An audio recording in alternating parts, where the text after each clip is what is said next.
अस्सलामुअलैकुम। दौरा कुरान में खुशामदीद। आज हम पढ़ेंगे 21वां पारा उतलु मा ऊहिया। इसकी कुल आयात हैं 179 और इसके रुकू हैं 19। इसमें सूरा अनकबूत का बकिया हिस्सा है, सूरा रूम है, सूरा लुक़मान, सूरा सजदा और सूरा अल अहज़ाब का आगाज़ इस पारे में होता है और इसका बकिया हिस्सा इंशाअल्लाह अगले पारे में। बिस्मिल्लाहिर्रहमानिर्रहीम। उतलु मा ऊहिया इलैका मिन किताब वाक़िमिस्सलात इन्नस्सलात तन्हा अनिल फ़हशाइ वल मुनकर वलिज़िक्रुल्लाहि अकबर वल्लाहु यअलमु मा तस्नऊन। पारा मुबारका का आगाज़ अल्लाह के इस हुक्म से होता है कि जो किताब आपकी तरफ वही की गई उसकी तिलावत करो, नमाज कायम करो, अल्लाह का ज़िक्र करो। साथ ही साथ इस आया मुबारका में नमाज के फ़ायदों का ज़िक्र है। अब यहाँ पर ये समझना ज़रूरी है कि तिलावत क्या है। तिलावत से मुराद कुरान मजीद को सीखना, समझना और इस पर अमल करना है। इसी में कुरान के पैगाम को आगे पहुँचाना भी शामिल है। सैयदना हज़रत उस्मान की रवायत करदा एक हदीस के मुताबिक अल्लाह के नबी सल्लल्लाहु अलैहि वसल्लम ने फरमाया, तो में से सबसे बेहतरीन वो शख्स है जो कुरान पढ़े और पढ़ाए। जो शख्स कुरान पढ़े, इसे सीखे और इसके मुताबिक अमल करे, उसके वालिदैन को क़यामत के दिन नूरानी ताज पहनाया जाएगा जिसकी रोशनी सूरज की तरह होगी और वो इतने कीमती ताज होंगे कि पूरी दुनिया मिलके भी उसकी कीमत नहीं अदा कर सकती। वालिदैन कहेंगे, ये ताज हमें किस लिए पहनाया गया? तो उन्हें बताया जाएगा तुम्हारे बच्चों के कुरान मजीद को हासिल करने की बुनियाद पर। इसी तरह हज़रत अबू हुरैरा की एक हदीस है, वो बताते हैं कि अल्लाह के नबी सल्लल्लाहु अलैहि वसल्लम ने फरमाया, जो शख्स इल्म हासिल करने के रास्ते पर चले, यानी कुरान का इल्म हासिल करने, अल्लाह उसके लिए जन्नत का रास्ता आसान कर देता है। और जो लोग अल्लाह ताला के किसी घर में जमा हों कि वहाँ पर अल्लाह की किताब पढ़ें और दूसरों को पढ़ाएं, तो उन पर अल्लाह की रहमत नाजिल होगी और फ़रिश्ते उनको घेर लेंगे और अल्लाह ताला उन लोगों का ज़िक्र करेगा अपने पास रहने वालों में, यानी फ़रिश्तों में। और एक हदीस इस तरह से भी है, उसका मफ़हूम बयान करती हूँ कि जो शख्स तिलावत करे लेकिन तिलावत उसके हलक से नीचे ना उतरे, क़यामत के दिन कुरान पाक उसके ख़िलाफ़ गवाही देगा। हलक से नीचे उतरने से क्या मुराद है? यानी उसके अमल में नज़र ना आए जो कुछ कुरान के अंदर लिखा हुआ है। कुरान जिन बातों का हुक्म देता है और जिन बातों से रोकता है, अगर वो उसके अमल में नज़र नहीं आती तो इसका मतलब ये है कि कुरान उसके ख़िलाफ़ गवाही देगा अल्लाह के हुज़ूर क़यामत के दिन। वो कहेगा, अल्लाह इस शख्स ने मुझे पढ़ा, इसे पता चल गया कि मैंने क्या कहा और इसने ये पता चलाने की कोशिश नहीं की कि कुरान में क्या लिखा है। ख़ुद भी सोचना चाहिए ना बच्चों इस बात पे कि अल्लाह ताला ने अपने पास से हमारे लिए एक किताब भेजी। हज़रत जिब्रील अलैहिस्सलाम जैसे इज़्ज़त वाले मुअज़्ज़ज़ फ़रिश्ते इसको लेकर आए। प्यारे नबी जैसे अल्लाह के महबूब बंदे को ये किताब मिली। जिस महीने में ये किताब आई उसको बड़ी फ़जीलत मिली। इतनी फ़जीलत वाली किताब हो और इसके साथ हमारा ये मामला हो कि हम समझ ही ना सकें कि इसके अंदर क्या लिखा हुआ है। शौक़ से पढ़ना, समझ के पढ़ना बहुत ज़्यादा ज़रूरी है। आपका अपना एक सबक हो, साइंस का हो, इंग्लिश का हो, मैथ का हो, आप अब किताब से पढ़ रहे हो लेकिन आपको पता ना चल रहा हो कि जो कुछ आप पढ़ रहे हैं उसका क्या मतलब है, तो उस पढ़ाई का तो कोई फ़ायदा ही नहीं जो ना समझ में आए। सभी कहते हैं ना, उस्ताद कहते हैं, माँ बाप कहते हैं, बड़े कहते हैं समझ के पढ़ें, तो समझ के पढ़ना सबसे ज़्यादा कुरान का हक़ है। दूसरा हुक्म अक़िमिस्सलात का है, नमाज कायम करने का। फिर साथ ही बताया कि नमाज ऐसी चीज़ है जिसके बेशुमार फ़ायदे हैं और सबसे बड़ा फ़ायदा क्या है? तन्हा अनिल फ़हशाइ वल मुनकर। नमाज जो है ना वो बुराई और बेहयाई से रोकती है, आपकी ज़िंदगी को खूबसूरत और पाकीज़ा बना देती है। नमाज एक ऐसी ब्रेक है जो आपके ज़िंदगी में उस वक्त लगती है जब आप गलत रास्ते पर चलने लगते हो। वली ज़िक्रुल्लाहि अकबर, और अल्लाह का ज़िक्र तो बहुत ही बड़ी चीज़ है। अब जो लोग तिलावत कुरान करते हैं, कुरान को समझ के पढ़ते हैं, उसके हुक्मों के बारे में गौर व फिक्र करते हैं, उस पर अमल करने की कोशिश करते हैं, उसके पैगाम को आगे पहुंचाते हैं, नमाज कायम करते हैं, ऐसी नमाज, इतनी अच्छी नमाज जो उन्हें बुराई और बेहयाई के कामों से रोक ले, और फिर वो अल्लाह का ज़िक्र करने वाले हों, तो अल्लाह ताला कहता है ये बहुत ही बड़ी बात है। जो कुछ तुम करते हो मैं उसे जानता हूँ। तो अल्लाह का जो ज़िक्र है ना, ये हमारे दिलों को ज़िंदगी बख्शता है, ये हमें सुकून देता है, हमें कामयाबी के रास्ते पर चलाता है। ज़िक्र क्या है? अल्लाह की याद। अल्लाह ताला कहते हैं तुम मुझे याद करो, मैं तुम्हें याद रखूँगा। तुम मेरा शुक्र अदा करो और मेरी नाशुक्री मत करो। अल्लाह के साथ दोस्ती करने का, उससे मज़बूत ताल्लुक़ बनाने का सबसे बड़ा ज़रिया जो है वो अल्लाह का ज़िक्र है।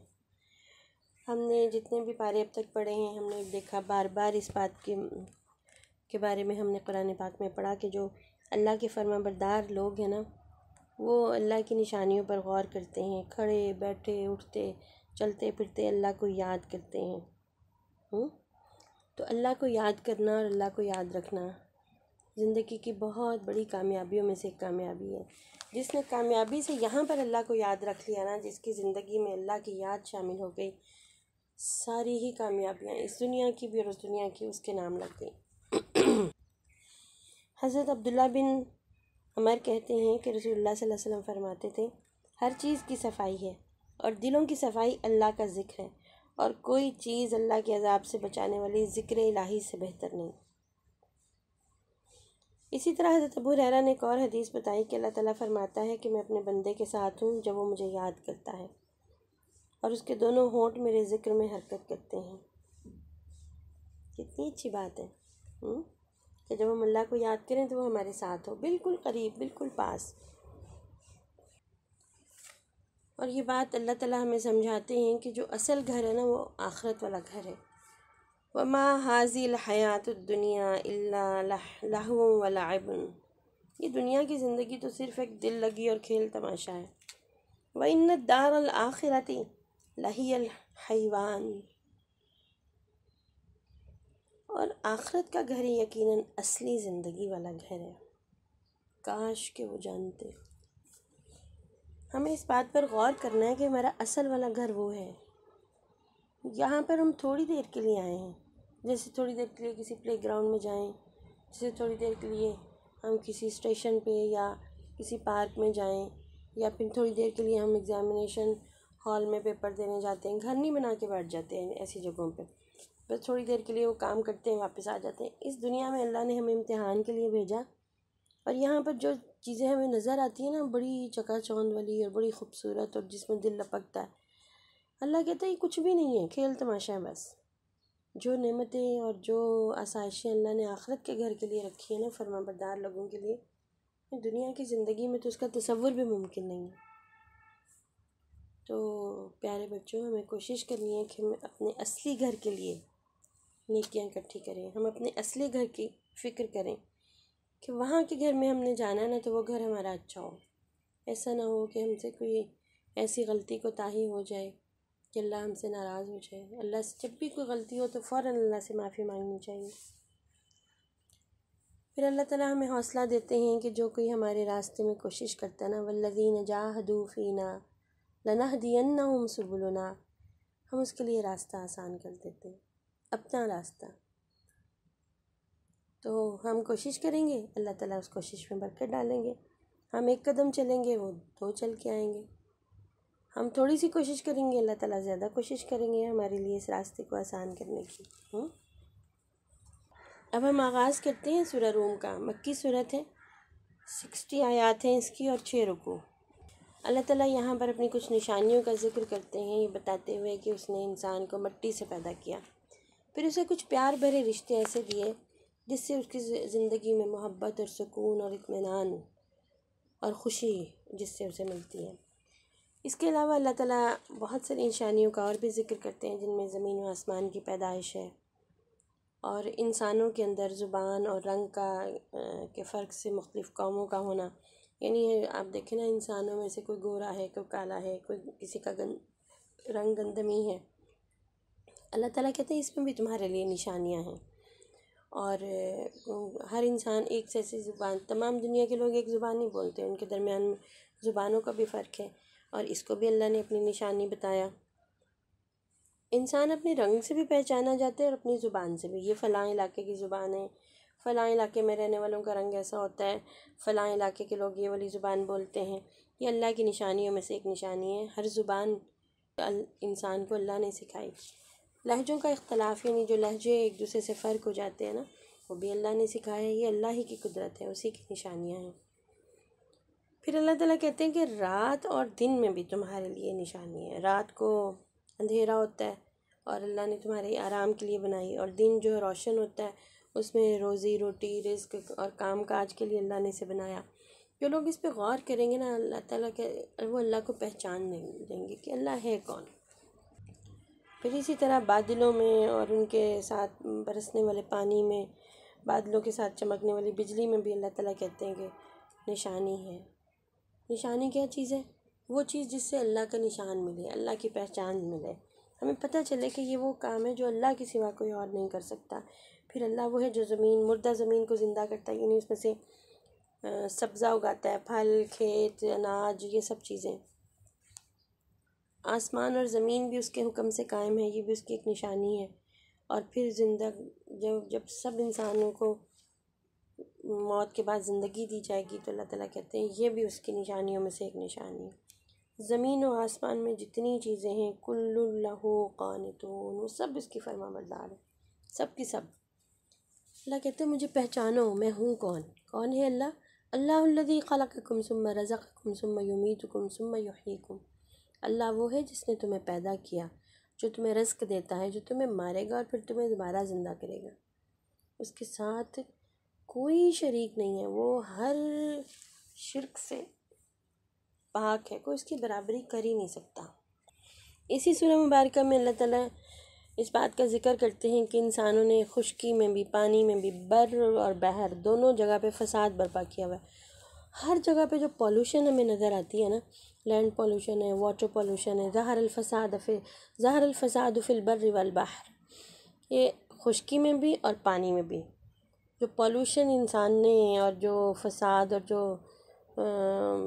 ख़राबी इंसान ने पैदा कर दी ना, उसके अपने कमाई का नतीजा, मुराद है कि अपने हाथों से उसने ज़मीन का अमन तबाह बर्बाद कर दिया। देखें, गौर करें ज़रा कि हम अपने इर्द गिर्द के माहौल को साफ़ नहीं रखते, हम वो काम नहीं करते जिससे हमारा माहौल साफ़ सुथरा हो, जिससे दूसरों को ज़िंदगी गुजारने में आसानी हो। हमारे अलावा बहुत सारी और जानदार मखलूक भी हैं, पानी में है, खुश्की में भी है। जब हम इस तरह के काम करते हैं जिससे हमारे इर्द गिर्द का माहौल ख़राब हो, तो सारी जानदार हयात जो है ना, वो मुतासिर होती है, सारे जानदार मुतासिर होते हैं। तो हमें ख़याल रखना है कि हम अपने माहौल को साफ़ रखें। पानी में, खुश्की में, कहीं पे भी ऐसा काम ना करें जो दूसरी मखलूक़ात के लिए, दूसरे इंसानों के लिए तकलीफ़ का बायस बने। फिर अल्लाह ताला सूरह मुबारक के आखिर में कहते हैं कि इससे पहले कि क़यामत आ जाए और तुम्हें कोई मोहलत ना मिले, अपना ना रुख सीधा कर लो अल्लाह की तरफ, ताकि तुम्हारा अंजाम अच्छा हो। अल्लाह के शुक्रगुजार बंदे बन जाओ, उसकी निशानियों पर गौर करने वाले, उसकी नेमतों पर शुक्र करने वाले। और जो शुक्र नहीं करते, अल्लाह की निशानियों पर गौर भी नहीं करते, अल्लाह कहते हैं हम उनके दिलों पर मोहर लगा देते हैं। कज़ालिका यतबअुल्लाहु अला क़ुलूबिल्लज़ीना ला यअलमून। जो जानने की कोशिश ही नहीं करते कि अल्लाह ने दुनिया क्यों बनाई, उन्हें क्यों पैदा किया, अल्लाह कहते हैं उनके दिलों पे हम मोहर लगा देते हैं। फिर उन्हें कुछ समझ नहीं आती कि उन्होंने कैसी ज़िंदगी गुजारनी है। फिर वो अपनी मर्ज़ी की ज़िंदगी जीते हैं, जो नाकाम ज़िंदगी है। कामयाब ज़िंदगी सिर्फ वो है जिसमें हम अल्लाह की मर्ज़ी की ज़िंदगी गुजारते हैं। अब सूरह लुक़मान की बात करते हैं। मक्की सूरत है, 4 रुकू हैं और 34 आयात हैं। इस सूरह मुबारक का आगाज़ हरूफ़ मुक़त्तआत अलिफ़ लाम मीम से होता है। और फिर अल्लाह ताला ये बताते हैं कि ये जो किताब है ना, तिलका आयातुल किताबिल हकीम, ये कमाल की किताब है, हिकमत वाली किताब है। यह किताब हिदायत है, सीधा रास्ता दिखाती है, रहमत ही रहमत है। जो लोग इस किताब को पढ़ते हैं और इस पर अमल करते हैं उनकी ज़िंदगी को इत्मीनान खुशी से भर देती है, दुनिया में भी कामयाबी नसीब करवाती है और आखिरत में भी कामयाब लोगों में शामिल करवा देती है। मोहसिनीन की खूबियाँ बता रहे हैं अल्लाह ताला। जो लोग नमाज कायम करते हैं, ज़कात अदा करते हैं, आखिरत पर यकीन रखते हैं, अल्लाह कहते हैं वो मोहसिन हैं। खूबसूरत नेकी करने वाले को मोहसिन कहते हैं। ऐसी नेकी जो पूरे शौक़, लगन और दिल से करें। इसी सूरत में हज़रत लुक़मान की अपने बेटे को एक बड़ी खूबसूरत नसीहत है जो अल्लाह ताला हमें बताते हैं कि हज़रत लुक़मान ने अपने बेटे को क्या नसीहत की। हज़रत लुक़मान बहुत अक्लमंद और दाना आदमी थे। उन्होंने अपने बेटे को कुछ कीमती नसीहतें की जिसका ख़ुलासा ये है कि ऐ मेरे बेटे, अल्लाह के साथ कभी शिरक ना करना, क्योंकि शिरक बहुत बड़ा जुल्म है। फिर उन्होंने वालिदैन की खिदमत की तलकीन की। फिर ये बताया कि अल्लाह का जो इल्म है ना वो बहुत वसी है, उसका कोई अहाता नहीं कर सकता। अगर कोई चीज़ राई के दाने के बराबर भी है और किसी चट्टान के अंदर या आसमान या ज़मीन में कहीं छुपी हुई है तो अल्लाह उसको सामने ले आएगा। बेशक अल्लाह बड़ा बाखबर है, उससे कुछ चीज़ छुप ही नहीं सकती। फिर कहा कि मेरे बेटे नमाज कायम करो, भलाई का हुक्म दो और बुराई से रोको, और अगर कोई तकलीफ़ तुम्हें पहुँचे तो उस पर सब्र करो। ये बड़ी ही हिम्मत वाले और ज़रूरी काम हैं। फिर अच्छी अखलाक की नसीहत की कि लोगों की तरफ से मुंह मोड़ के बात ना किया करो बेरुखी से। देखिए इससे क्या पता चलता है कि किसी की भी बात सुनने के लिए उसके चेहरे की तरफ देखना और गौर से बात सुनना बहुत ज़्यादा ज़रूरी है। ये अच्छा अखलाक है कि किसी की बात सुनने के लिए उसकी तरफ देखा जाए, गौर से बात सुनी जाए। फिर कहा कि ज़मीन पर अकड़ के मत चल, क्योंकि अल्लाह को अकड़ कर चलने वाले लोग पसंद नहीं हैं। अपनी चाल में म्याना रवि इख्तियार कर और अपनी आवाज़ को आहिस्ता रख, क्योंकि बुलंद आवाज़ अगर अच्छी होती तो गधे की आवाज़ अच्छी होती। हालांकि गधे की आवाज़ बदतरीन आवाज़ है, इसलिए ऊंची आवाज़ में नहीं बोलना चाहिए। हम सबको भी सॉफ्ट स्पोकन लोग अच्छे लगते हैं ना, तो हम अल्लाह से दुआ करते हैं, अल्लाह जो हज़रत लुक़मान ने नसीहत अपने बेटों को की ना, हम इन सब बातों पे अमल करने वाले बन जाएं, अच्छे बच्चे बन जाएं। हम सबको अल्लाह तौफ़ीक दे कि हम ये इन बातों का ख़याल रखें। फिर अल्लाह ताला ने ना मुशरिकीन से ये सवाल किया है, जिन लोगों को तुम अल्लाह के सिवा पुकारते हो कि मुझे दिखाओ, अल्लाह कहते हैं अरूनी माज़ा ख़लक़ू, मुझे दिखाओ क्या उन्होंने कुछ पैदा किया, ज़मीन में कुछ पैदा किया या आसमान का कुछ हिस्सा बनाया या कोई किताब उन्हें मिली हो, वो किस तरह की तुम लोग उनकी पूजा करते हो बग़ैर किसी समझदारी के, किसी दलील के।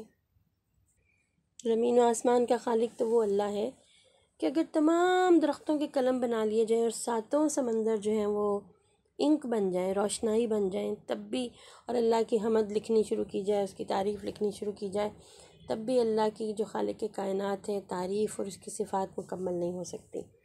इस सूरह मुबारक के आखिर में अल्लाह ताला ने 5 ऐसी बातों का जिक्र किया जिनको सिर्फ़ वो जानता है, उसका इल्म किसी और को नहीं है। एक बात ये कि क़यामत कब आएगी, दूसरी बात ये कि बारिश होगी या नहीं, तीसरी बात ये कि पैदा होने वाला लड़का होगा या लड़की, किसी को नहीं पता, और कोई ये भी नहीं जानता कि वो कहाँ मरेगा, कहाँ पैदा होगा। इस बात का इल्म सिर्फ़ अल्लाह रब्बुल आलमीन को है, इसके अलावा उसने इसका इल्म किसी और को नहीं दिया। इसलिए ऐसी बातों को करते हुए हमें ज़रा एहतियात करनी चाहिए। जैसे हम कहें बादलों को देख के हम कहें कि बारिश होने वाली है, हम कहेंगे अल्लाह का हुक्म हो तो बारिश हो जाएगी। कई दफ़ा बहुत बादल आए होते हैं, बारिश नहीं होती है ना। तो इन सब चीज़ों के हवाले से हम ये बात यकीन अपने गुफ्तगू में एहतियात भी करेंगे और ईमान भी रखेंगे कि अल्लाह ने हमें कुरान मजीद में बताया, इन 5 बातों का कोई नहीं जानता, तो हम इस पे किसी और की बात पे यकीन नहीं करेंगे। इल्म दिया ही नहीं गया किसी को ये वाला। इसके बाद सूरा सजदा है जिसमें अल्लाह ने अपनी कुदरत का इजहार फरमाया और इंसान को तवज्जो दिलाई कि अल्लाह ने उसे कैसे पैदा किया, इस बात पे गौर करें। फिर फरमाया कि जब मौत का फ़रिश्ता इंसानों की, जिस इंसान को अल्लाह ने पैदा किया ना, अल्लाह ने इज़राइल को उनकी जान कब्ज़ करने की भी ड्यूटी दी हुई है, ये बात भी इसमें बताई। फिर अल्लाह ने जन्नत की नेमतों का जिक्र करते हुए फरमाया कि किसी इंसान को इल्म नहीं है कि अल्लाह ने आँखों की ठंडक के लिए और मोमिनीन के आराम और आसाइश के लिए क्या क्या एहतमाम किया हुआ जन्नत में। ये सूरत हमें मोमिनीन की अल्लाह के फरमाबरदार लोगों की और नाफरमान लोगों की दोनों का हाल बताती है। अल्लाह ताला कहते हैं कि फरमाबरदार और नाफरमान दोनों बराबर नहीं हो सकते। जो मुजरिम होंगे ना, यानी अल्लाह के नाफरमान लोग, वो क़यामत के दिन सर झुकाए खड़े होंगे, शर्मिंदा होंगे कि हमने अल्लाह की बात नहीं मानी। और वो कहेंगे एक दफ़ा अल्लाह हमें वापस दुनिया में भेज दे तो हम नेक काम करेंगे, लेकिन ज़ाहिर है ऐसा नहीं होगा। ना अल्लाह भेजेंगे। और अल्लाह ताला ने मुख्तलिफ़ जगहों की बात बताई है कि वो काफिर जो हैं, जब उन्हें पता चल जाएगा कि हमारा अंजाम जो है वो ठिकाना जहन्नुम है, तो कहेंगे एक दफ़ा वापस भेज दें, एक दफ़ा हम बात मान लेंगे, लेकिन नहीं मानेंगे। जो फरमाबरदार लोग होते हैं ना, वो पहली दफ़ा में ही बात मानते हैं। ये अल्लाह ने फरमाबरदार लोगों की बड़ी खूबी बार बार ज़िक्र किया है, तो हमें कोशिश करनी है कि हम उन लोगों में शामिल हों जिनको समझ आ जाए कि ये काम हमने करना है, ये हमारी ड्यूटी है, ये हमारा काम है, तो वो फ़ौरन करें, उसको टालते ना रहें। वक्त गुज़रने के बाद मौका जो है वो ख़त्म हो जाता है, दोबारा मौका नहीं मिलता। सूरह सजदा के बाद सूरह अहज़ाब शुरू होती है। शुरू की 2 आयत में अल्लाह ताला ने मुसलमानों को एक तरीक़ाकार दिया कि अल्लाह से डरो, काफिरों के पीछे मत चलो, सिर्फ़ उस बात के पे अमल करो जो अल्लाह ने वही के ज़रिए भेजी है, और अल्लाह पे भरोसा रखो। फिर ये भी कहा कि किसी इंसान के सीने में 2 दिल नहीं होते, एक ही दिल होता है। या तो उस दिल में अल्लाह की मोहब्बत होगी या नहीं होगी, या कुफ्र होगा या इस्लाम होगा। फिर हमें बहुत अच्छी तालीम जो इस सूरह मुबारक में मिली वो ये है कि अज़वाज मुतहरात जो है ना, अल्लाह के नबी सल्लल्लाहु अलैहि वसल्लम की बीवियाँ, वो उम्मत की माएँ हैं। अल्लाह ने उनकी अज़मत को बयान किया और ये कहा कि हर मुसलमान के ऊपर उनकी इज़्ज़त और हर मुसलमान पे उनकी इज़्ज़त करना लाजिम है। आगे चलकर अल्लाह ने जंग खंदक का जिक्र किया, जिसमें काफिरों की अफरादी क़ुव्वत देखकर मुनाफिकीन के दिलों पर हैबत तारी हो गई थी, और बस वो इस बात पर अंदर ही अंदर डरे हुए थे कि अगर जंग हो गई तो मुसलमान हार जाएंगे तो हम भी उनके साथ हार जाएंगे। जबकि जो पक्के सच्चे मोमिन थे ना, अहले ईमान, वो पूरी इस्तकामत के साथ मैदान में डटे रहे। एक बहुत बड़े लश्कर ने मदीना पर हमला किया। अल्लाह के नबी सल्लल्लाहु अलैहि वसल्लम के साथ सहाबा किराम के अलावा 1700 यहूदी भी थे। उन्होंने मुआहदा किया हुआ था कि हम आपके साथ मदीना की हिफाजत के लिए लड़ेंगे। इतनी बड़ी फ़ौज देके वो सारे भाग गए। अब सिर्फ 4000 मुसलमान थे, पक्के सच्चे मुसलमान। तो अल्लाह ताला ने अहले ईमान की मदद फरमाई, और काफिर बेशक तादाद में ज़्यादा थे और उनके पास सामान और असला भी बहुत ज़्यादा था, लेकिन ऐसी शिकस्त उनको हुई, ऐसे वो जलील हुए कि बस सारा कुछ छोड़ छाड़ के भाग खड़े हुए। इस वक्त में अल्लाह ताला ने यह भी इरशाद फरमाया कि जिसको इस बात का यकीन हो कि उसकी अल्लाह से मुलाकात होगी और एक दिन क़यामत आएगी जिस दिन हिसाब किताब होगा, उसके लिए ना सबसे बेहतरीन नमूना रसूलुल्लाह की ज़िंदगी है। उसे चाहिए कि वो इस तरह से ज़िंदगी गुजारे जैसे अल्लाह के नबी सल्लल्लाहु अलैहि वसल्लम ने सिखाई। यहाँ पर इस पारे का अख्ताम होता है, और अगले पारे में अल्लाह ताला ने सूरह अहज़ाब में हमें अच्छी ज़िंदगी गुजारने के खूबसूरत आदाब सिखाए हैं, जो इंशाअल्लाह हम कल पढ़ेंगे। अल्लाह ताला से दुआ है कि हमें कुरान मजीद समझ कर पढ़ने और उस पर अमल करने की तौफ़ीक़ अता फ़रमाए, आमीन। अब हम अमली काम को देखते हैं। पारे के आगाज़ में अल्लाह ताला ने ना 3 बातों का हुक्म दिया। वो कौन सी 3 बातें हैं? नमाज कैसे बुराई और बेहयाई से रोकती है, और हमें ये भी गौर करना है कि क्या हमारी नमाज हमें रोकती है बुराई और बेहयाई से। सबको शौक़ होता है कि उसके पास ज़्यादा पैसे हों, तो हम अपने माल में कैसे इजाफ़ा कर सकते हैं। अल्लाह का ज़िक्र कैसे बड़ी चीज़ बन जाता है। अल्लाह ताला ने रसूलों को क्यों भेजा। अच्छा, अल्लाह ताला ने हवाओं के क्या फ़ायदे बताए हैं। इस पे मैंने आपसे ज़्यादा गुफ्तगू नहीं की, लेकिन आप ख़ुद गौर करेंगे और सोचेंगे, बड़ों से बातचीत करेंगे और आप बताएंगे कि हवाओं के क्या फ़ायदे हैं। और फिर अल्लाह ताला ये भी सोचे ज़रा, अल्लाह ताला नुकसान पहुंचाने वाली हवाएं क्यों भेजता है। अल्लाह ताला कौन है। इस सूरह मुबारक में अल्लाह ताला ने अपना कैसे तारुफ़ करवाया, ये आप बताएंगे। और रमज़ानुल मुबारक का एक बड़ा हिस्सा गुज़र चुका। अल्लाह ताला से दुआ है कि हमें अच्छे रोज़े रखने की तौफ़ीक दे, जो हमारे आखिरत के घर को अच्छा बनाने के लिए काम आए। अल्लाह हमारे रोज़ों को कबूल भी फ़रमाए और रोज़ों को ख़राब करने वाली सारी चीज़ों से बचा लें। दुरूद शरीफ की तस्बीह ज़रूर कीजिएगा। इसके अलावा साथ साथ जो हम अंबिया किराम की दुआएं सीख रहे हैं ना, उन्हें कसरत से पढ़ा करें। इंशाल्लाह फिर मिलते हैं कल अगले पारे के साथ। अस्सलामु अलैकुम व रहमतुल्लाहि व बरकातुहू।